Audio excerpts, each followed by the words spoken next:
See, let me tell you, um, road accidents is not anything spiritual.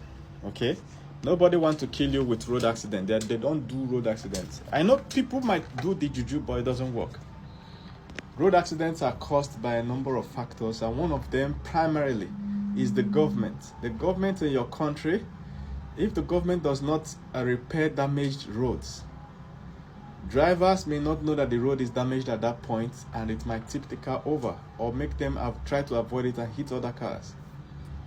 Another one is still dependent on the government. If the quality of cars being imported in that country is not up to standard, sometimes car manufacturers will manufacture cars, and then that certain year of car will have a major defect, and a sensible country will ban that year. So car manufacturers are supposed to recall all that model, but what they do is they ship it to another country where the government is weaker. So now in that country it will be causing accidents. Imagine a car that usually has timing belt problem or some transmission problem, something like that. There was a car model that usually has front wheel problem. You'll be driving. It shocked me one day. Geez, I was driving. The only luck I had was that I was not on speed. I was trying to turn. The two wheels in front of my car just left my car for oh God. How did this car? Oh God. That's a faulty car. You see, it's a problem with the car manufacturer. It's not spirit. There is no spirit that did accident for me anywhere. Do you understand? Within a day it was fixed. But when they were fixing it, they now told me the original stuff to use to hold the wheel. I think it's low arm or something. Car accidents, if the government does not build the road at all or does not build it well, imagine a bad road, a trailer might be passing and tip over just because the road is bad and is muddy. It might tip over and fall on another car. If you're inside that car, they did not do accident for you. It's bad government that did not do the road in your country.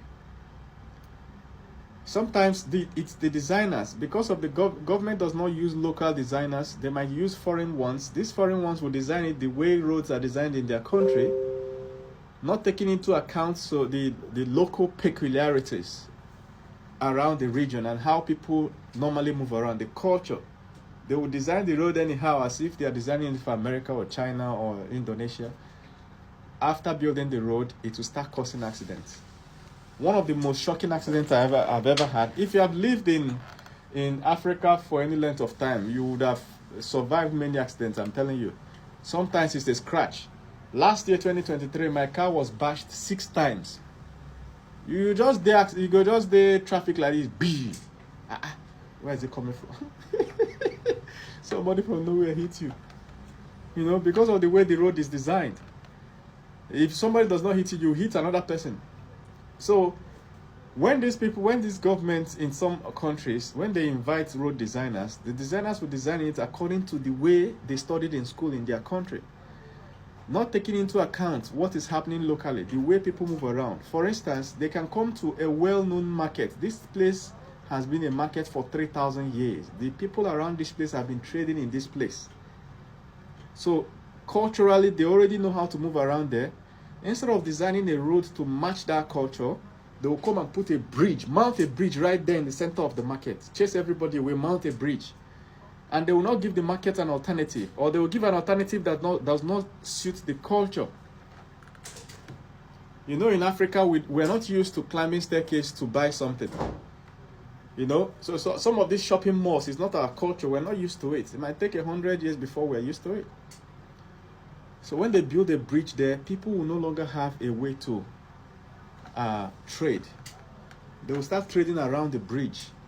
Before you know it, due to trading around the bridge, they will be exposed to driving cars, and cars may hit the person. People will be dying there every day. Nobody did accident for you. Some people is because the government institution that verifies driver's licenses is not strong. In some African countries, these things can be bribed. They will bribe the driver's licensing office, and they will just give them driver's license without proper testing, without proper driver's training. I've been to countries where if you're a foreigner, you must drive 6 months. I went to one country like that. For me to get driver's license is 3 months. I must prove that I know how to drive certain different kind of cars. The driver's license is in levels. Trucks, SUVs, smaller cars like that. 3 months training. 3 times a week, 3 times. Me will be expert driver for Nigeria. I go there, I have to open myself.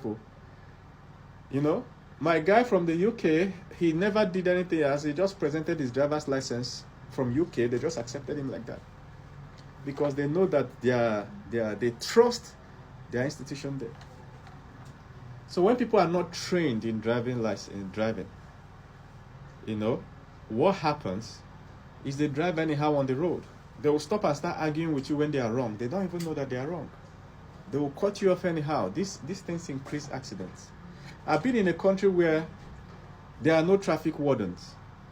No traffic wardens at all. So what happens is when you're driving, they have cameras on the road, at the junctions, everywhere. All the traffic lights are working perfectly. So when you're driving, Google Map will be telling you that there is a camera 300 meters ahead, 200 meters ahead. So as you're driving, Google Map will change in that country. Once you enter the country, Google Map will change and show you the locations of all the cameras. Because according to law, in some countries, you can't record people without telling them. So Google Map is mandated to tell you there's a camera on the road as you're driving close to that place. So why is it telling you? So that you put your seatbelt and everything. So that camera can see whether you have seatbelt. If you're making calls, the camera can see it. If you switch lane anyhow, you get alert. Your car plate number is connected to your bank account. There's nobody coming to arrest you and take you to court. There's no... It's only when they bill you and fine you for wrong driving, then you can go to court to contest it. So if you make an illegal U-turn, you get alert before you complete the U-turn. As your hand is turning like this, you get bang for your phone. 100K don't come out. Do you get what I'm saying? So it's the power of the government to reduce the accidents, and governments in different countries are trying according to their own capacity. Do you understand? Even the licensing offices, they are trying according to their own capacity. Some people will not want to wear seatbelt. Wear seatbelt where they will not wear seatbelt. Some people, their airbag system will be stolen. You take your car to the mechanic will steal your airbag system. If you look at your dashboard, you see that it's showing you that airbag is missing. You will not care. Until you have accident, that's when you know the purpose of the airbag. Some people is overspeeding. All these things, if it is contained, if it is well contained, you will see. Some nightclubs, people will go there and drink to stupor, and then they will drive home. If government can make a law that if somebody drives home drunk, wherever they are coming from, such as a nightclub, will be held accountable, you'll be surprised at how many accidents that will be reduced. If you are arriving at a nightclub, they will seize your key. After you have done everything in the club, when you come out, they will do a sobriety test on you, whether you have too much alcohol in your system. If you have too much, then you book Uber. Tomorrow you come and collect your key. Do you understand what I'm saying? There are many measures that governments all over the world have used to reduce accidents. It's not spiritual. Nobody did accident for your mother or anything.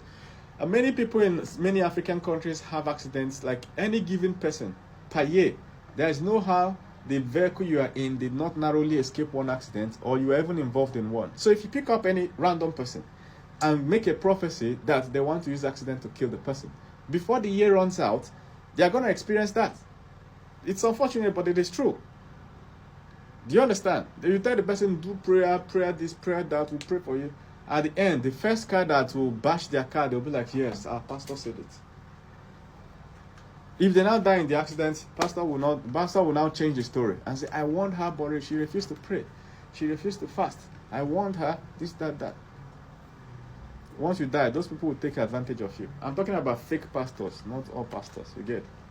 So when you want to drive, you make sure your car is in perfect condition. At least that's the best you can do. There's always a part of this whole thing you can't control. You know? Make sure your car is in perfect condition. If you're hearing sound in your car, that sound means that something is wrong. Go and fix it. Don't wait for something to shock you on the main road. You check your tires all the time. Make sure they're still in good condition. You get? And everything else, put your seatbelt, drive responsibly. If you've not done your driver's training and you're driving, go and do driver's training, because there are many things you will learn from there that you will not learn by trial and error. You don't want trial and error on the road. Outside that, bro, you don't need prophecy to know whether for accidents. Do you understand?